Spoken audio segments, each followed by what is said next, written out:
Good morning, everyone. It's Sunday, September 22nd, and it's time to go on the record. From WCVB Channel 5, the inside word from Washington to Beacon Hill. Today's newsmakers are going on the record. Good morning, everyone. I'm Ed Harding with News Center 5's political reporter Janet Wu, and as you can see, we're coming to you from Washington, D.C. this morning, where by now you have already heard that Congressman Joe Kennedy III has decided to run for the Senate. He's agreed to join us this morning for his first extended sit-down interview. Congressman, great to see you. Thanks for joining us on OTR. Good morning, guys. Thanks for having me. So the question, obviously, you've made your decision. Why? Because, Janet, we are in the fight of our lives. Everything that I believe in, that so many of us believe in, is on the line. And look, it is not just enough to fight back against Donald Trump.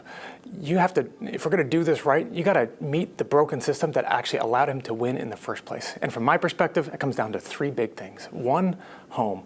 Massachusetts needs a senator that is out in our communities, seeing our people where they are, lifting up those voices. It is not enough to rest on progressive laurels when there are major, profound inequities across our Commonwealth.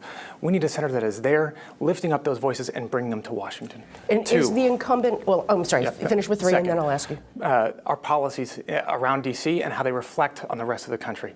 Yes, we need to be focused on important policies like the Green New Deal. But as I run across our Commonwealth, it's far more important, or there are far bigger issues as well. It's affordable housing, it's transportation, it's a broken immigration policy, it's racial justice. Just in and of itself, that's one set. You look at the larger issues out there, from racial inequities across our society to criminal justice to the profound economic justice needs that we need across our nation. And three, you got to address the bottlenecks in our system in and of itself, from court reform to legislative reform, that will allow progressive policies to be put in place. Last point to this, Janet. You got to change our politics. You got to fight back day and night against Donald Trump. You got to also address Mitch McConnell and the Republican Senate that has forbidden the policies that actually are reflective of the views of our country from taking place. I was able to do that in the House, traveling all over this country, flipping seats from red to blue. I look forward to doing that again as a United States Senator. These are important, I think, aspects to the job, and if I'm fortunate enough to hold it, that's the kind of senator I'll be. Senator Markey, you've worked very closely with him through the years, but are you saying, in other words, he has rested on his laurels, that he has not been out in the communities and he is not speaking loudly enough against what is going on among the Republicans and in the White House? Janet, the issues I just articulated, the challenges we face at home, the policies in Washington, and the politics across our country, that's going to motivate my race. That's why I'm in this. And I think on those issues, I think I can be a stronger voice. Is he resting on his laurels? I think these issues that I articulated, that's what I'm going to run on, and I look forward to running on it. We had Governor Dukakis on OTR last week, and while very respectful of what you've done in Congress, he said, essentially, and I'm framing it my way, not his way, he said, young man, wait your turn.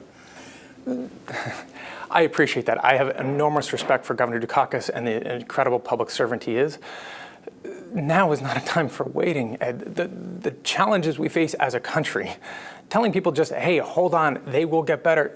How much longer is people supposed to wait? How much longer do we say, hey, we will tolerate small incremental change? How much longer do you sit there and say, hey, we thought things were moving in the right direction with Barack Obama, and then 63 million Americans thought a better steward of our national future was going to be Donald Trump, and we see what he's done every day.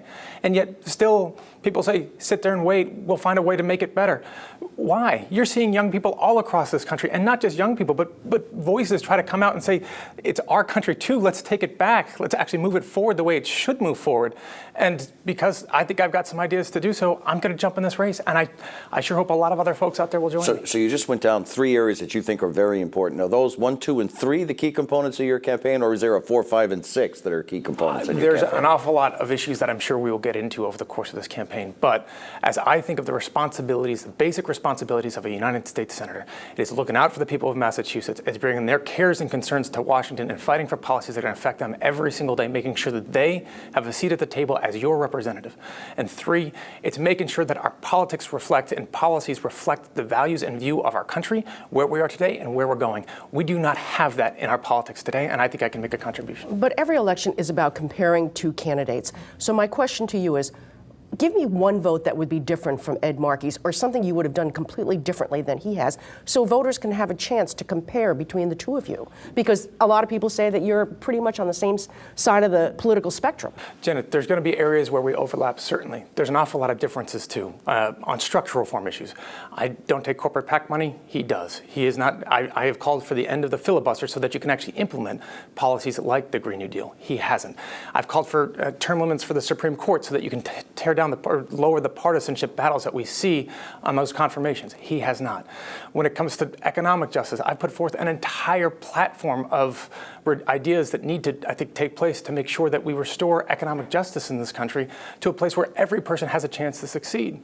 And I think that when it comes to one of the most critical areas we face around civil rights, basic legal protections, and then access to them, everything from transgender rights to racial equity, and then access, the ability to be able to access a lawyer if you are in court, if you are aggrieved, it's been one of my key areas in Congress. And so I think if you actually look at our records, yes, on a number of issues, there's a lot of overlap. I was a original co-sponsor of the Green New Deal from the very first day it put forward. I'm proud of my environmental record. There's an awful lot of areas as well that I think, as this campaign moves forward, that actually draws a distinction between the senator and I. Senator Markey has a long list of endorsements, and you know, it's almost the length of an arm. Women legislators, even your former law professor Elizabeth Warren, in an attempt to, no doubt, intimidate you. Does that intimidate you, with Elizabeth Warren being on a list of those who have endorsed Senator Markey? I have great respect for my colleagues here in Washington and back home in Massachusetts in government. This race is going to be decided by the voters of Massachusetts. That's whose voices matter. That's whose voices should matter. And I look forward to making a case. Have you met with the senator and told her about your decision to run? I've had a number of conversations with Senator Warren. I'm not going to get into the details of private conversations. And she has endorsed Senator Markey. Do you think there's a chance that she might switch that endorsement towards you, or at least stay out of the race and not interfere? That's a question for Senator Warren. I'm not going to get into any of the details as to what her positions are going forward. I think she's been very clear about that. So let's talk about the road ahead, the immediate road ahead for you. Before you announced, there were stories already written attacking you. For example, your family's wealth, specifically your inherited trust, which have nearly $2 million in stocks, with the fossil fuel industry, which is fighting the Green New Deal, one of Markey's, and you just mentioned your signature deals. So you will have to. So how do you defend that? You run a campaign, Ed. Look, there's details on a whole lot of on my record, my personal issues that are all out there. I look forward to running that record, making the case. And when it comes to my legislative record, the issues that I've stood tall on, the issues that I fought for, I put that up against anyone's, and I look forward to being able to have that chance. But you don't think there's any sort of dichotomy there, that your money is coming from fossil fuel, or at least some of the money that you receive, but yet you are fighting them legislatively? I put my record against the fossil fuel industry up against anybody's. I'm a signer of the Sunrise Pledge to not take any money from fossil fuel companies, and as I said, I don't take any money from corporate PACs. So I'm curious, by launching this, obviously you're fighting a Democratic senator from Massachusetts. A Democratic congressman's fighting a Democratic congressman, so there's going to be a primary fight. The point of the question is, are you giving the president more fuel to claim that Democrats are in disarray? They're infighting. They're fighting within their own party. Not at all. I think the campaign that I envision, the moment that I believe what we are in, is about addressing not just the hateful policies that Donald Trump has put out every single day since he's been in office, and that will be is front and center in these campaigns. But the broken aspect of our system that allowed him to win in the first place. Ed, you can't sit there and say it is enough to take on Donald Trump when 63 million people thought he was the right choice for president. That didn't just happen overnight. That wasn't just a rejection of other candidates on the ticket. That's a deep structural inequity that our country needs to fix. I hope to run a campaign that will actually bring people into the system, bring people into the political process, lift up those voices, be inclusive on this, and actually show every other person running in this country that our politics is a reflection of the country we want to be, as long as we participate in it. Let's give them that chance. And the argument that you are using up cash, you're sort of like sucking up attention that's going to go into next year's election by running this race, perhaps where Democrats could be spending more time, more attention on the races that would actually give them control of the Congress. What's your response to that? I think just not a valid criticism. Look, I look forward to supporting Senator Warren as best I possibly can, as I was doing before as a House candidate and as I would continue to do as a Senate candidate. Our team brought about 100 volunteers up to New Hampshire to knock on doors and campaign for about 10 days ago. I look forward to still being as supportive as I can be through this process. I don't think that there's any rational argument that thinks that the differences articulated between two Democratic representatives in Massachusetts is somehow going to detract from the national conversation that we need to have. If one of the major structural challenges we face, Janet, is that people do not believe our political process sees the people that need to be seen, listens to people who need to be listened to, includes their voices in these debates, that's what a campaign does.